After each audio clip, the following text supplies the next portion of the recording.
Vous avez sans doute déjà entendu parler du coronavirus bovin. Ce virus est connu pour provoquer des diarrhées néonatales et la dysenterie d'hiver.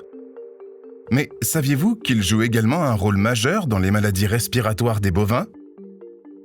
Des anticorps contre ce virus ont été détectés dans chaque exploitation laitière de 17 pays européens.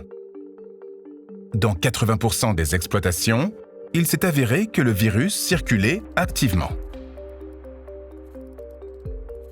Le coronavirus bovin affecte principalement les veaux et provoque des infections des voies respiratoires supérieures et inférieures. Il est très contagieux et se propage par contact direct avec les particules virales présentes dans les sécrétions nasales, les matières fécales et l'environnement. L'infection des voies respiratoires par le coronavirus bovin entraîne des symptômes typiques d'une maladie respiratoire.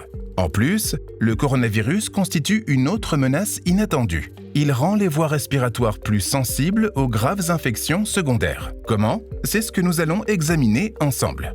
Ceci est une particule virale de coronavirus bovin. Les coronavirus bovins doivent leur nom aux protubérances de glycoprotéines de pointe. Corona est en effet le mot latin pour couronne et les protubérances donnent à la particule virale une forme de couronne. Voyez ce que cela provoque chez ce veau. Lorsque les coronavirus bovins se trouvent dans la trachée, ils envahissent les cellules épithéliales en se liant aux récepteurs membranaires avec la glycoprotéine de pointe. C'est là qu'ils attaquent les cellules.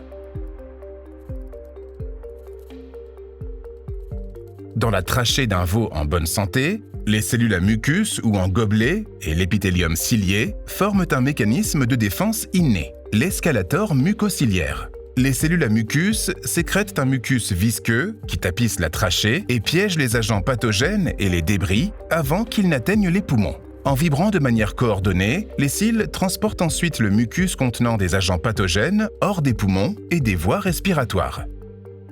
Il peut ensuite être avalé ou craché, ce qui élimine le danger. Chez un veau infecté par le coronavirus bovin, ce système est affecté.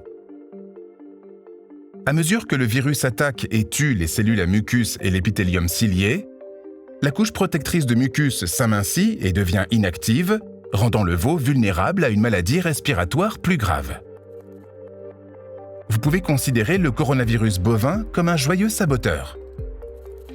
Souvent considéré comme un agent pathogène inoffensif, il est réellement nocif et ouvre la porte à tous ses dangereux amis mieux connus.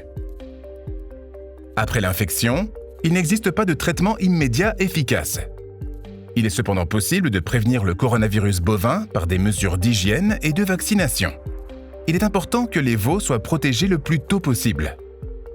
Cela peut se faire en administrant le vaccin par voie intranasale afin d'obtenir une immunité locale qui n'est pas inhibée par les anticorps maternels. Ne vous laissez pas abuser par ce joyeux saboteur. Protégez soigneusement vos veaux contre le coronavirus bovin et gardez votre troupeau heureux, sain et productif.